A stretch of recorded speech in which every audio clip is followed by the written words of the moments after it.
second block in. Okay. So it's gotta squeeze in a bit as long as it's not way too tight. But let me know.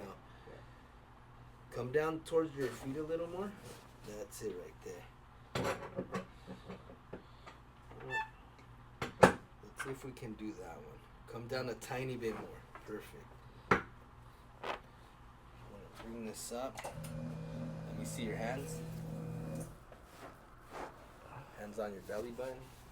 Oh yeah, this is a perfect release when you're doing the squats and deadlifts. It's just compressing everything. This is gonna decompress. That's good. So mouth closed, you're gonna breathe in and out through your nose only, okay? Lift your head up, drop it.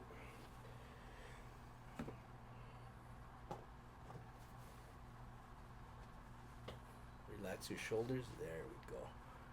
Deep one in. Let it out. Good. Oh. Feel that real good. Ooh. Yeah, breathe it out. Let me slide this out. What do you feel with that?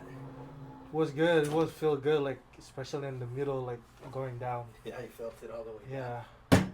Popped a bit there? You know, it was cracked really hard, Okay, like crack. it popped like straight so much. Been like probably almost a year since I Yeah, did this on you, yeah. huh?